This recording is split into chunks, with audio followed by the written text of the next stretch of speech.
right, give it up. This first guy, very good friend of mine, so hilarious. Give it up for the very funny Bryan Yang!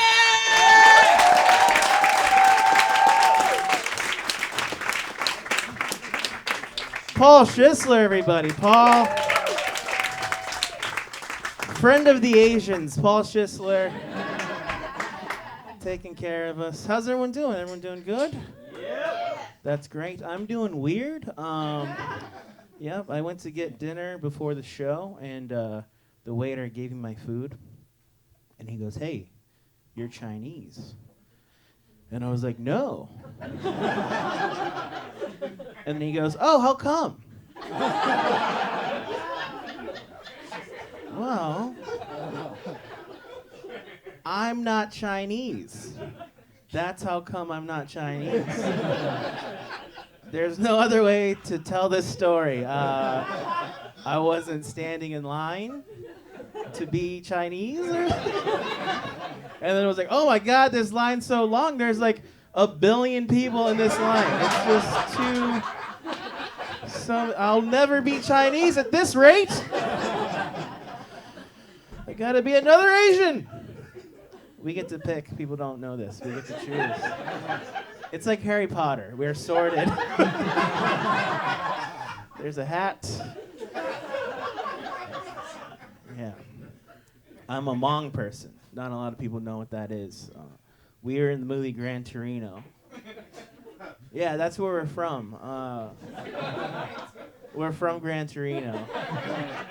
We're from the imagination of Clint Eastwood. That's where Hmong people are from. It's funny because, like, the only way you would learn about ethnic groups is if you see them in the world, like black people and Latino people you see, so that's how you learn about them. Or you see them historically, like Japanese and Chinese people. Other than that, you would never know about Hmong people. So I don't think it's racist when white people only know about Hmong people from Gran Torino, because there's so few of us and we're not covered in history. But other ethnic groups, you have to know for more than one thing, because you can't be like, Mexican people, what's that? And then if the guy's just like sombreros, and you're like, yes, like that's super racist, right? Sombreros! Or like, black people, I've never heard of you guys before. And he's like, the NBA ring a bell? Yeah, you guys are awesome! Oh my God! Thank you for your service! Don't do that. Don't make it weird. You have to know people for more than one thing. White people, how awkward would it be if no one knew who you guys were, you know? That would be the worst. There's so many one things that are bad about you guys. It's just like, white people, I don't know, what's that? Have you ever watched To Catch a Predator? Oh yeah, white people! Yeah! Of course I've seen that. It's a good crowd. You guys all laugh. Sometimes white guys don't laugh at that joke. You know? They think I'm saying all white guys molest kids. That's not what I'm saying. I'm just saying white guys are as good at molesting kids as black guys are at basketball. That's all. It's your basketball. But do not try to get a scholarship at that. Do not. Don't figure out how to LeBron James off the backboard pass to yourself of To Catch a Predator. Don't do that. Yeah, man. I don't know. This is cool, man. This is great. I think we've come a long way as a people. It's a weird time, but I do remember growing up and always being the only Asian kid in the neighborhood, and that was weird. I was always the one Asian kid with a bunch of white friends, so that was a little awkward, you know? So, like, we would play superheroes or something, and I was like, yeah, this is great. We'll be the Justice League. I'll be Batman. Chris, you can be Superman. Alex, you can be Aquaman. And they were like, you can't be Batman. He's not Asian. He's white. It's like, Chris, you're not from Krypton, and Alex, your mom didn't fuck a fish. Come on. This is pretend. We're playing pretend. Okay? For 90 minutes, Batman can be Asian, you know? But that's just like the thing you constantly see when you're growing up as like the only Asian in a predominantly white group of friends. Like that kept happening, right? Like a few years later, Power Rangers got really popular. And I loved the Black Ranger. He was the coolest one. So I was like, let me be the Black Ranger. And then, you can't be the Black Ranger. He's black. We don't know any black people. You're going to be the Yellow Ranger. Like, she's a girl. Shut up, faggot. Because it was the 90s. And people said that all the time. It was bad. A few years after that, I remember we were still hanging out for some reason. And Pokemon got really popular, you know? And then Chris and Alex were like, all right, Bryan, you can be everybody. So that wasn't fun either, you know? I want friends. Yeah, man. Grew up in America. I'm the first person in my whole family to be born in America, which is pretty cool. Yeah, I know. That's pretty sick. I mean, I had nothing to do with that. My parents just fucked in a motel in Nebraska, so that was more their doing. But yeah, I don't know. I was the first person in my whole family to be born in America. I think that's pretty cool. I love America, and I hate my family. That's what that means. I'm fully assimilated. I've become fully American. That's what's weird. My family is literally refugees from the Vietnam War, came to America, and in one generation, they made a comedian. That's crazy. My dad grew up in a grass hut, and now I talk about my dick for a living. That's insane. The progress. That's why it's so dumb to me when conservatives say refugees come to America and become terrorists. It's like, that's not happening at all. We come to America, and we just want to be white. We want to just blend in. We don't want to blow up buildings. We just want to be in your fantasy football league. That's it. Do you watch The Bachelor? I watch The Bachelor. Let's do that. That sounds great. We want to assimilate, you know? I read this thing. There's a 1 in 3.6 billion chance of getting killed by a refugee. That's like so small. You're more likely to be killed by a vending machine or a shark or obviously a white guy. That's what's so weird. Like, white people, everyone wants to be white, but you guys are the most dangerous people, but you hide it so well. You're like golden retrievers. You know? Did you know golden retrievers, America's favorite dog, also bite the most people every year. Well, so you're the golden retrievers of people, you know? Yeah, man. First person in my whole family born in America. They're all refugees, which is crazy. None of them could ever be terrorists. There's no way, you know? I hate that rhetoric. Like, Syrians are going to come over, they're going to blow people up, you know? People are going to come over, they're poor, they're going to kill people. Like, dude, there's no way refugees can become terrorists. Their whole time is occupied at yelling at their kids to practice the violin. There's no time to plot a terror attack when my dad's just watching Jeopardy and then hitting me because I didn't do the piano. There's no... If he found time to do a terror attack in that, he is amazing. His time management skills were impeccable if he was able to do that, you know? Yeah, there's a lot of terror attacks now done by mostly white guys. It's scary, you know? But that's what's weird about our generation. We're the smartest generation and the dumbest generation at the same time because we have so much information. I remember the last mass shooting, I wrote a thing on Facebook like, you know, this sucks. I hope it never happens again. My thoughts and prayers go out to everyone affected by it. And then one of my super woke friends was like, you only care about when white people die. You don't care about the millions of people in Nigeria that were killed by Boko Haram. And I was like, well, I wasn't sad about that because I didn't know about that, you know? I'm sad about that now. I'm not a tragedy connoisseur like you know?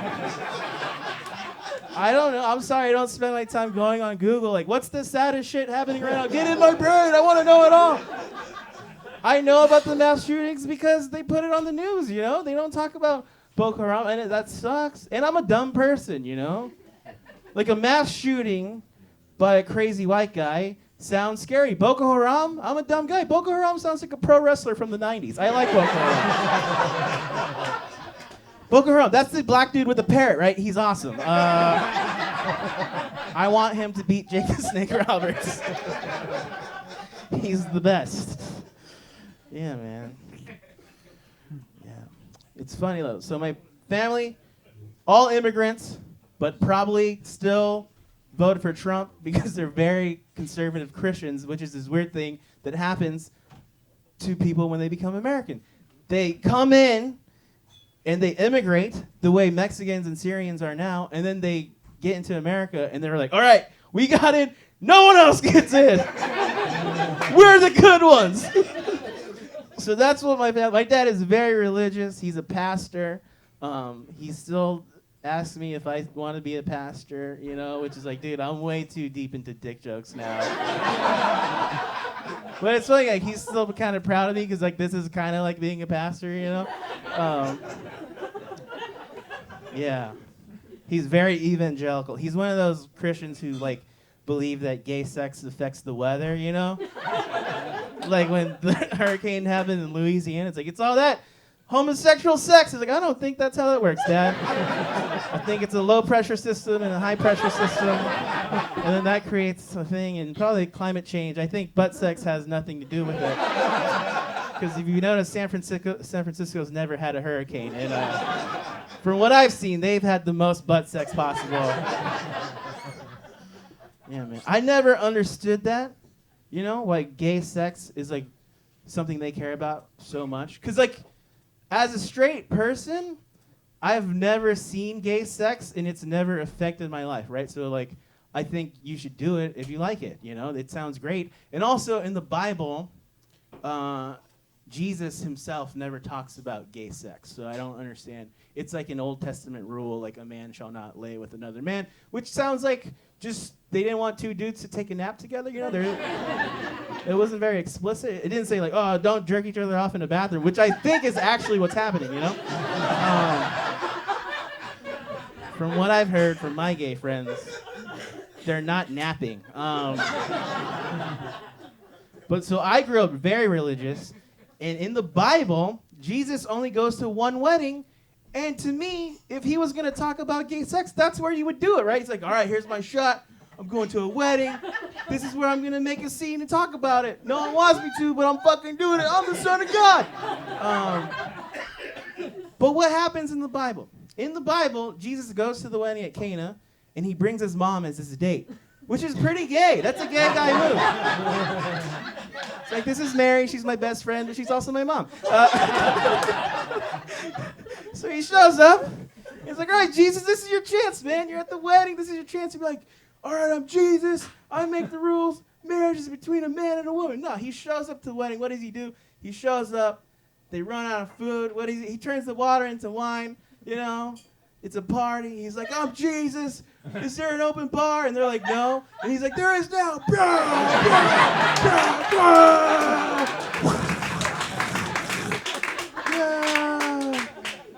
The bride's just like, it's weird, but it's nice, but he's making it all about him, you know? So what a douchebag, too. He's like in sandals. Jesus, this is a black tie event, man. What is this? Is red wine? We're in the Middle East. We're serving fish white. Jesus, white wine. What did I say? It's a house red. Jesus turned this into a house red. It's not even the good stuff. It's Trader Giotto's. I just got married. My dad actually was the pastor who married us. It's the only one I knew, you know? So it's like, yeah, sorry about talking shit. Could you get me in the bride hitched? I married my wife in 2016. I feel like I have to say that because she's white, you know? I would never marry a white woman in 2018. Not in this political climate. Feels offensive, you know? Feels like we got married under Obama, like you should. Back when it was progressive to be around white people. My wife is very white. Her name is Chelsea Kaiser. Yeah, very white name. Told her, like, hey, babe, you know, like, if you feel weird about taking my last name, you know, you don't have to. It's an Asian last name. You don't got to do it. Also, like, we're very woke and progressive, so like, I don't want to presume ownership over a woman, you know? And she was like, no, I think it's cool. I want to be Chelsea Yang. I think it's fun. So I was like, great. She did something nice for me, you know? But never underestimate whiteness, because a month after we got married, she applied to Columbia Med School. Yes, let that sink in. Think about what she did. She culturally appropriated me to get into med school. Chelsea Yang looks amazing on an application. Chelsea Kaiser, maybe next year, you know? But it's fucked. I need her to get into med school because if you wouldn't believe, this does not provide health care. Yeah, can you believe that? Yeah. I can't take all the drink tickets they give me and trade it in for shots. So I need my white devil of a wife to become a doctor. Yeah, man. My wife is white. She's very white. She's blonde and has big boobs, which I like. Yeah, yes. Calm down. We're not to that portion of the show yet. That's later. Yeah, man. No, it's great. People love big boobs. I love big boobs. I like her personality, too, obviously. But I saw her boobs first, and that's what got me to know her personality. That's what people say. Boobs are the window to the personality. Everyone knows this. It's good. My celebrity crush is Kate Upton, who's also blonde with big boobs, so it's a good match, you know? It's cool. I asked my wife who her celebrity crush was, and I was hoping she would say, like, the Asian dude from Lost. Or the Asian dude from The Walking Dead, you know? Or our mailman. He's Asian. He's in good shape. He walks a lot, you know? She just looks at me and she goes, "No, babe, it's Michael B. Jordan." Yeah, not a match. I guess I have a good personality. I'm a good listener. Michael B. Jordan is incredible, dude. You see Creed? He's shirtless for 90% of that movie. And he should be. He should never wear a shirt. You know what I look like without a shirt on? I look like a guy who had to develop a sense of humor. That's what I look like. That's my body type. That's what I'm rocking. His body is insane. He's got the hottest body I've ever seen on a man or a woman. Huge pecs, huge biceps, 8 abs. He has the sexiest thing I've ever seen. He has that deep pelvic cut that goes down from your hip to, I presume, your dick. All the women are nodding and have crossed their legs for some reason. And then it goes back around to the other hip. How do you get a defined pelvis? That's insane. I did not know you could get healthy here. Like, how? Is he just having so much sex that his pelvis got ripped? I go to the gym. This is a comedian's gym body. I just need to be strong enough to hold this, you know? There's no pelvis machine at the gym. There's no weight to hang on your pelvis, you know, to make it sexy. I don't have a pelvis. That's how bad a shape I'm in, you know? No, I just have a torso and legs. That's it. I have a top half and a bottom half, and I'm yellow. I'm a Lego man. I'm a Lego man. Everything's not awesome. It's not crushing. Don't man. Otherwise, I'm just telling you sad stuff for no reason.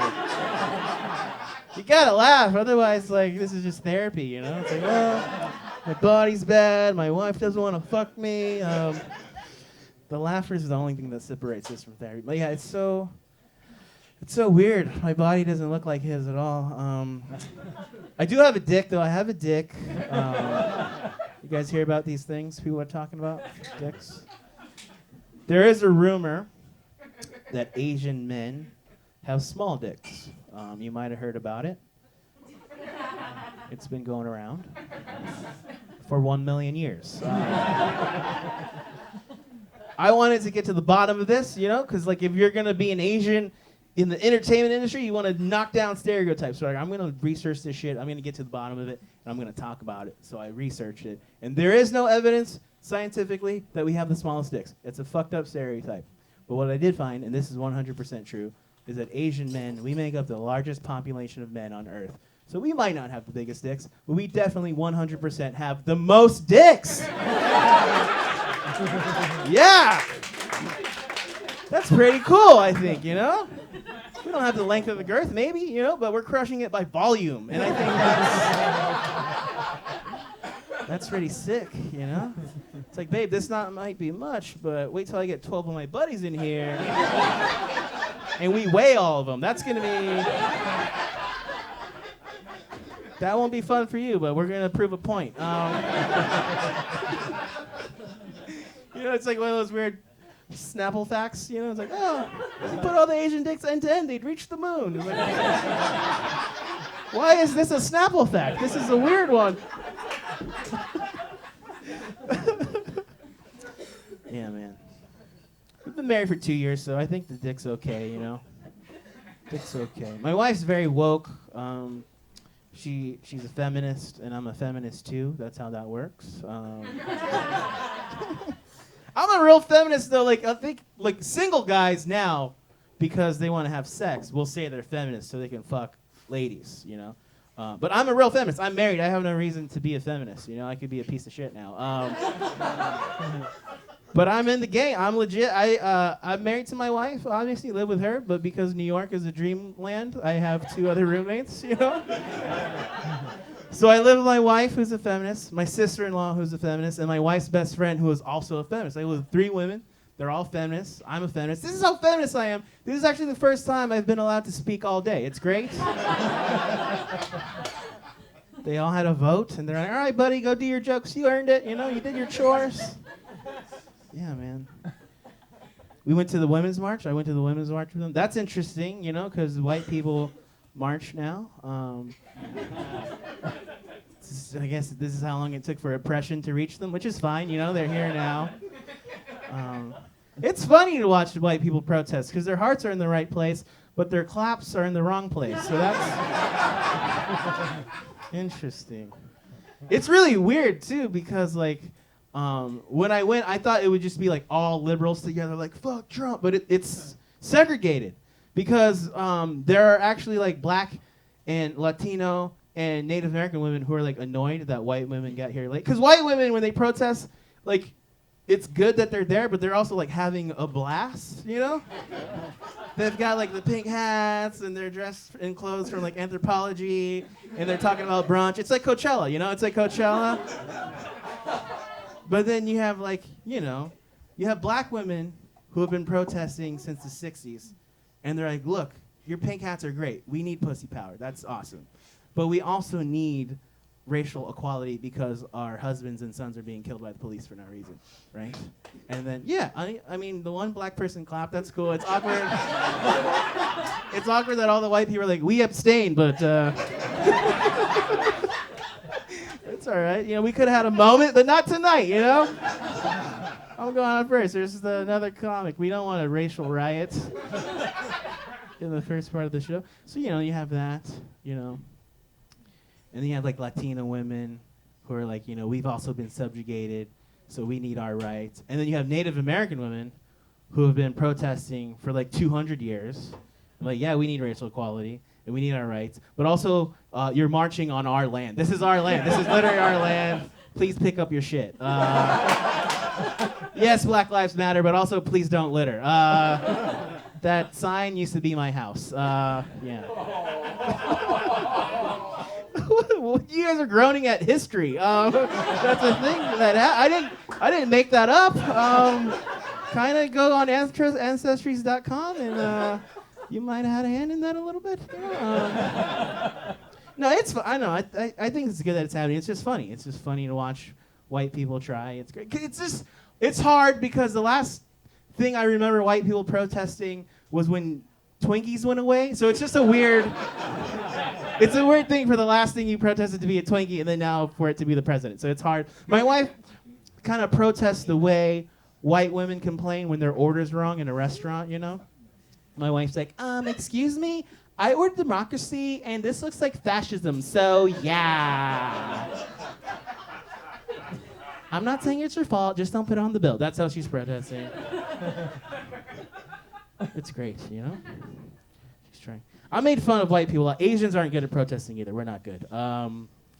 We don't have the same problems. Black people are the best at protesting. They have the worst problems. Unarmed black guy gets shot by the cops. That's a protest. Asian people, what's our problem? Matt Damon played us in a movie? That's not that bad. That's pretty good. We fixed that this summer with one movie. That's not bad. What's an Asian protest? You know, we can never get riled up enough. It would just be like, put us in more movies. We have most of the dicks. Put us in more movies. We have most of the dicks. That's it. It's not really a rallying point for everyone, you know? Yeah. This is a good show, man. This is amazing. I've been doing stand-up 11 years, so this is sick, you know? Yeah, thank you guys. This is good. This is what you want. This is what you want, man. You want lights, you want people, you want a microphone. That's it. This is the dream, you know? When I started out doing comedy, sometimes you do a show, no lights, no people, no microphone. That's a bad show. Because then you're just screaming about your dick in the dark, and that's not great. You need a microphone at least, you know? Like if you had two people, no lights, no microphone, it's so bad. Like imagine if I did my joke about Asian dicks with no microphone and just ran up in here, I would look insane. It's like, hear about Asian people? We have most of the dicks! We have the majority of the world's dicks! Someone would call the police. That's an insane thing to do. But for some reason I go, you know, we have most of the dicks into here, and you're like, ooh, that's art. This is good stuff. I'm gonna follow him on Twitter. Yeah. You need a microphone at least. I think microphones are good for the arts, not good for politics. Microphones legitimize people too much. You guys don't know me. You're all here for mana, you know? But I have this. And it's like, oh, this guy must be a thing. He must be a deal, you know? Like imagine during the election, right? If there was a crazy guy in the street who was just like, I hate women, I hate black people, I hate Mexicans. No one would listen to him. They were like, that guy's fucking nuts. But if you gave that same guy a microphone and he's like, I hate women, I hate black people, I hate Mexicans, half the country would be like, hey, I'm gonna vote for that guy. He's got a lot of good ideas. Yeah. 50-50 response. Okay, so all right. I didn't say who that guy was, by the way. So if you put his name in your head, you did that. Yeah, man. I don't know. Weird political times. I'm trying to be a better person, but it's hard, you know? It's just hard because as a person of color, you want to be on the side of people of color. But as an Asian, the racism towards us, like I said, isn't the worst. Like, I had a guy come up to me once at a bar, old guy, definitely racist, right? But not racist the way people are now, like Tiki Torch people, you know? Like those people are like researching how to be racist. This guy just grew up racist, which I think is okay. You know, like he's 80 years old. I'm not gonna change him. Like he's set. He's gonna die. That's fine, you know? I'm scared of new racists who are like getting charged up, you know? So he comes up to me at the bar, and he's racist through birth, you know? So he's just like, hey, how you doing? I'm like, good. He goes, that's good, Jap. It's like, whoa! But I was like, Jap, it's not that. He just grew up calling Asian people that, you know? I was like, thank you, sir. That was a vintage slur. I will take that slur to the Antiques Roadshow and have it appraised. Thank you so much.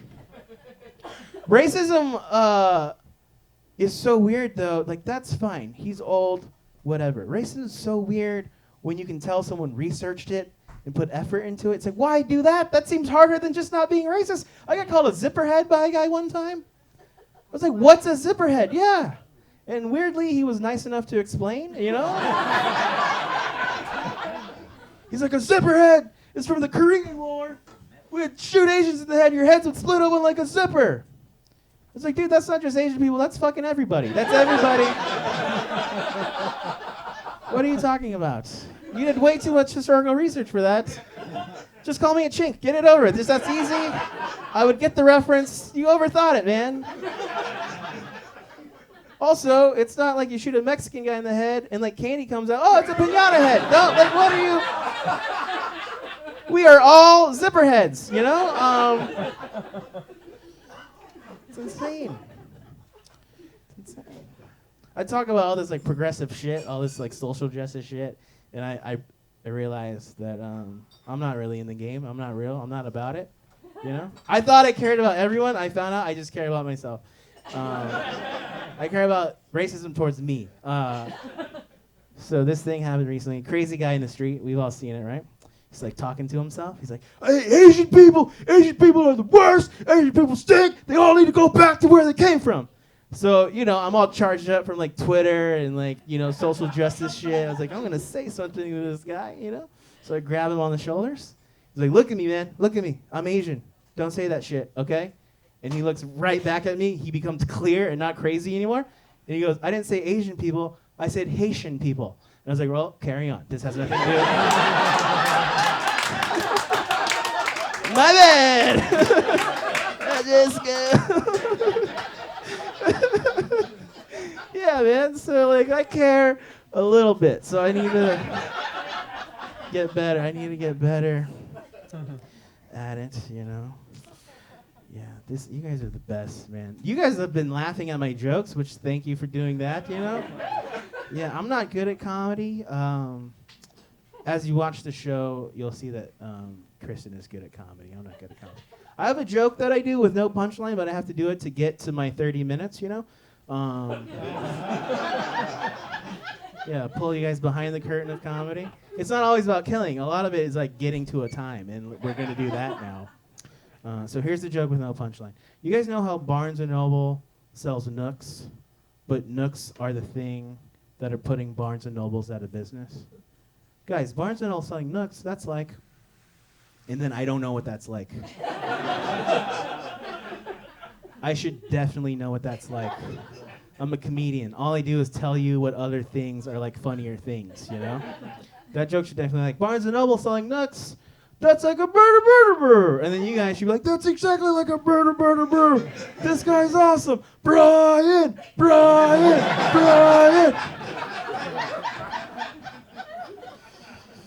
But there it is, the joke with no punchline. But I'm closer to my 30. What I am good at is fighting with my wife. Man, we had a barn burner a couple weeks ago. One of those fights, like, we've been together for 9 years, married for 2. So if you've been in a long-term relationship, close to a decade of destruction, you'll know that the person you love the most is also the person you hate the most, right? You can't really hate a stranger because they're not in your mind. My wife, I can hate her because I know everything about her. So in the fight, I don't remember what the fight was about, but I remember I ended the fight by screaming, I hate you more than I hate Osama bin Laden. Yeah. But that if you love someone the most, you also hate them the most. In that moment, I really did. Like, I was like, I hate you more than I hate Osama bin Laden. And I was seeing red crazy. Like, I wanted the Navy SEALs to break into her apartment and, like, take her down. I'd be like, USA! Thank you for your service. This is why I pay my taxes. You guys are amazing. Like, in that moment, I really hated my wife more than I hate Osama bin Laden. I wanted the government to hunt her down for 10 years, start a war with another wife that had nothing to do with my wife. Find my wife in a compound, take her down, throw her in the ocean, I know, bin Laden deserved that because he did 9/11, whatever. But my wife, she does little 9/11s on my heart every day.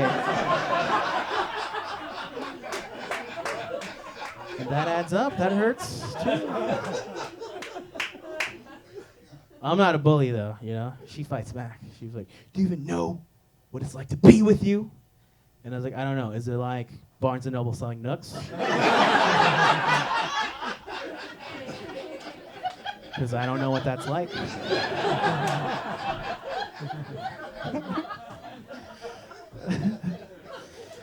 man. You guys are fun. You guys are the best. Talked about so much. Talked about race and my wife.